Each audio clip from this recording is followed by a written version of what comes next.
အခန်း26မောင်နှင်းဝင်းနဲ့ဘာကျော်သည်ညနေချိန်ကင်းတုံမင်းဖက်သို့ရောက်၍ရီရီအိမ်ကိုရှာချလေမောင်နှင်းဝင်းမှာကောင်း၌မူမိုက်သောဝေဒနာသည်ကောင်းစွာပျောက်ကင်း၍အတော်ကလေးကြည်ကြည်လေးလေးရှိလေသို့တော်လည်းရီရီကိုတွေ့မှတွေ့ပါမလားတွေ့ရင်ငါကိုလက်ခံပါမလား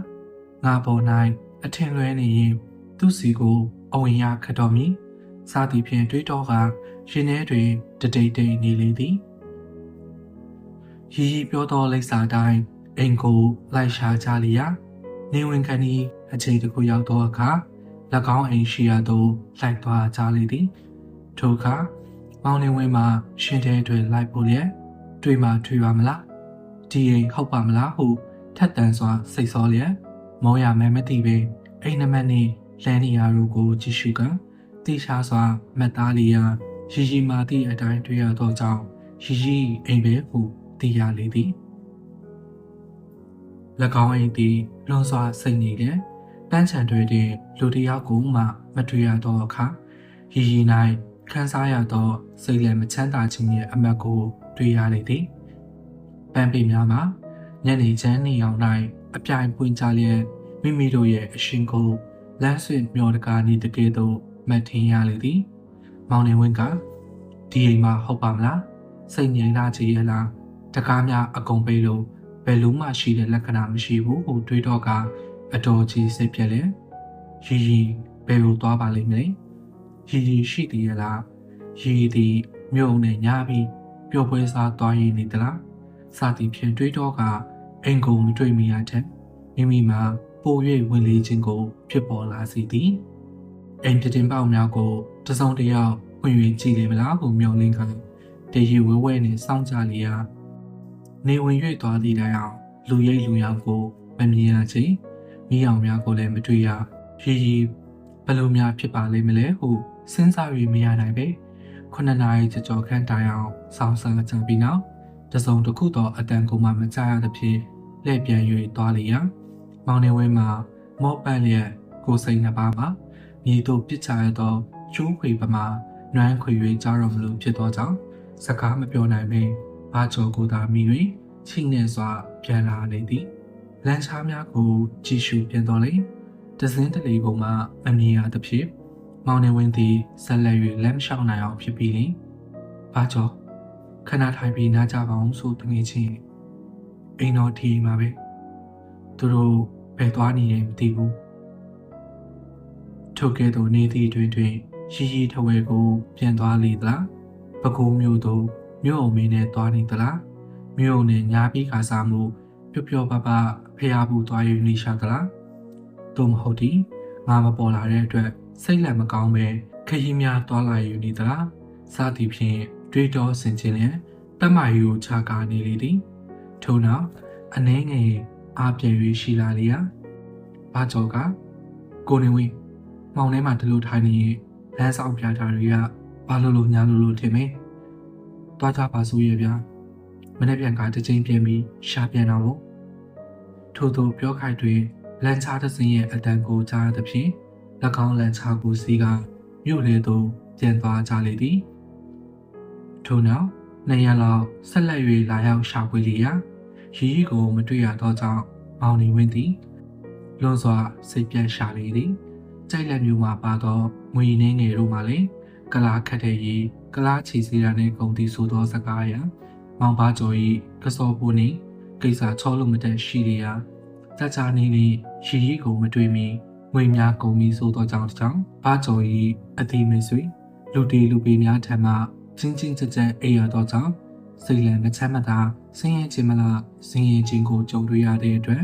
တယ်လီဗီမျိုးကိုတွားရရင်ကောင်းလိမ့်မယ်ရီရီကိုလည်းတွေ့ကောင်းတွေ့နိုင်လိမ့်မယ်ဟူမျိုးလင်းကထန်းတပေသို့နှစ်ယောက်သားသွားကြလေသည်မောင်နေဝင်းသည်ထန်းတပေသို့ရောက်သောအခါအရင်ကနေမတူတုတ်တညာအရင်ကနေမတူတင်ညာတုတ်တန်ကိုရှောက်လာရတဲ့ကဲ့သို့မထင်ရလေသည်ရီနှင့်တွေ့ကြုံ၍နေရစဉ်ကအလွန်တရာတာယာသောအရက်ကလေးသည်လွန်စွာသွေးချောင်းညွန့်ညွန့်ဖွယ်ရာကဲ့သို့သွားခြင်းတော်လေဖုတ်တဲကလေးကိုတွေးမိသောအခါမောင်လင်ဝင်းရဲ့အသေးနှလုံးတို့မှာမွားမွားချီများ အလွမ်းတွေအုံချွာပြီးရင်လွမ်းလေဝေစင်တကဲ့သို့မတ်ထင်ရလေသည်သို့တော်လည်းရီရဲ့အကြောင်းကိုလွန်စွာသိလို့သဖြင့်အစောတလင်တန်ဃာတဲ့သို့ပြေးရလေသည်တန်ဃာတဲ့ကလေးမှာလွန်စွာစိတ်ငြိမ်လေ၎င်းရဲ့ရှင်လန်းတာရသောပုံတရံသည်လုံလုံကြီးပျောက်ပြီးလင်လွန်စွာပင်သွေးချောက်သည်ဟုမတ်ထင်ရလေသည်၎င်းတဲ့ကိုမြင်ရသည်မှာရီနှင့်ဖြစ်ပျက်တွေ့ကြုံသမျှသောပုံတရံတို့ကိုမိမိရဲ့မျက်စိရှိ၌အကုန်စင်ပြန်၍ပေါ်လာစေသည်သို့တော်လည်းထို့ပေါ်လာသောပုံတရံတို့သည်တရံညာသာဖြစ်လေသည်စင်စရာဖြင့်အနှစ်သာရမရှိသည်ကိုသိရသောအခါအိမ်မက်၌ဆက်လာသောကွယ်လွန်သူကိုပြန်၍တွေးပြခြင်းမကစိတ်ပြည့်၍ကြံရည်ရသည်ပမာလမ်းတစ်ပေရှိတုပ်ထဲသို့ဝင်ကလူ၍တည်လင်ကောင်းလီစားတကားဟုမှတ်ထင်ရလေသည်မိမိနှင့်ရီမိုးကူသောတစ်ပင်ကြီးရဲ့အပါသို့ရောက်သောအခါထိုတစ်ပင်ကြီးကိုရက်ခါရှူမျောလျက်ယူကြုံမရဖြစ်ရှာလေသည်ထို့နောက်စိတ်ကိုတင်းပြီးလင်တန်ဃာတဲ့ရှိရသို့အရောက်သွားပြီးတဲသို့ဝင်လိုက်သောအခါတန်ဃာတဲ့မိမကြီးနှင့်တန်ဃာတဲ့ယောက်ျားသည်ကိုအစဉ်သင်တွေ့ရလေသည်တန်ဃာတဲ့မကြီးကအမလေးအတော်တူကြီးပါလားအတော်တို့ပြစ်သွားတဲ့တူကြီးပြန်လာပြီအတော်တို့မှမျောလိုက်ရတာမင်းအခုမှပေါ်လာသလားအတော်တို့မှမပြောမဆိုပဲဘယ်ုံများထွက်သွားပြီအခုကဘဲကပြန်လာတာပါလေအလုံးညနာများလဲအင်မတန်ကြနေပါလားလူပုံများလဲပြက်လို့အတော်တူကြီးဘယ်လိုများဖြစ်လာပါသလဲဆိုရင်ဝမ်းသာခြင်းနဲ့ဝမ်းနေခြင်းရောစက်ခါမျက်ရည်များလဲ၍လာပြီးမောင်နေဝင်းလက်ကိုဆွဲကတတော်ပြောစမ်းလားဘယ်လိုများဖြစ်ပြီးဘယ်ကိုရောက်နေပါလဲပိန်လာချီရဲ့မောင်နေဝင်းရဲ့ဦးကောင်းကိုကိုင်ကကြောကိုတက်ခါလက်ကိုကိုင်ကထို့သို့မိရှာနေသည်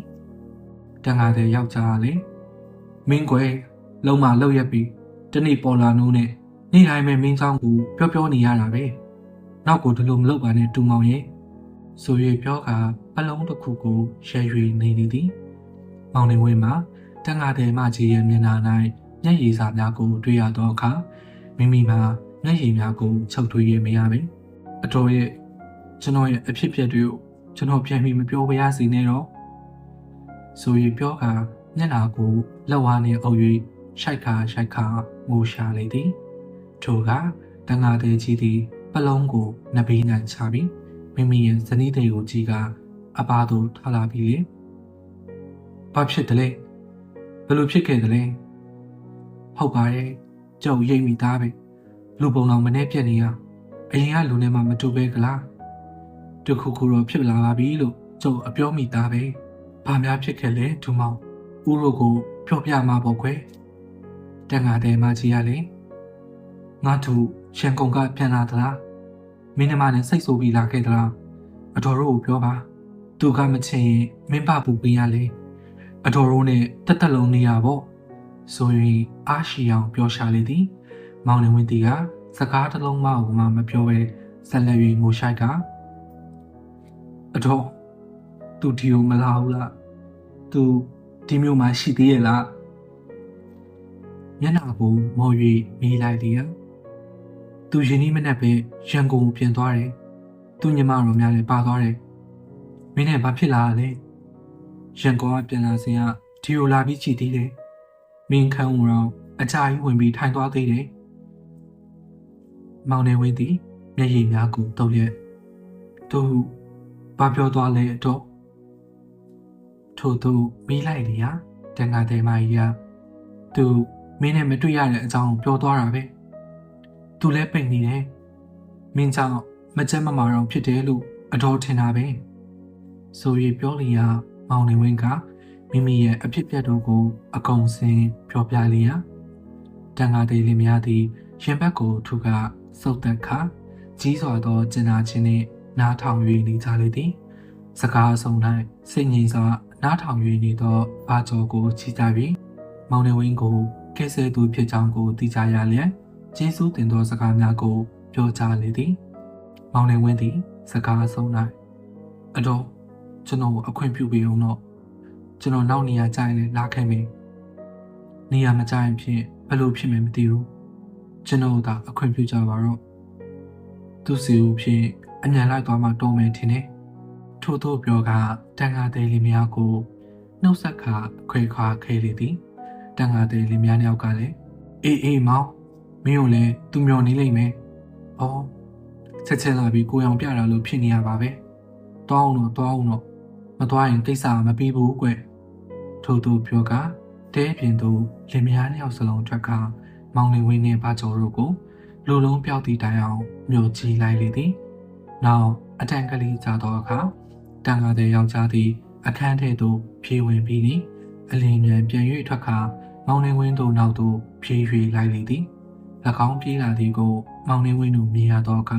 စောင်း၍နေကြလေသည်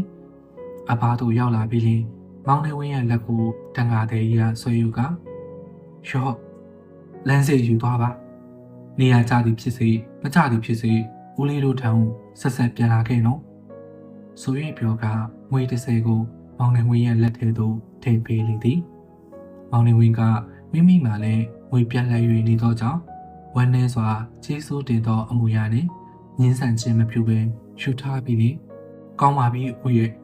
ကျွန်တော်ဆက်ဆက်ပြန်လာခဲ့ပါမယ်တန်ခါတဲ့ကြီးကလည်းကိုင်းသွားပြီးတော့လေကြုံများရှိပါလိမ့်မယ်ငါတို့ရဲ့ဆိုပြီးပြောပြီးရက်ခါကြည့်၍နေလေသည်မောင်နေဝင်းသည်လည်းဆက်လက်၍ပြန်လာကြလေသည်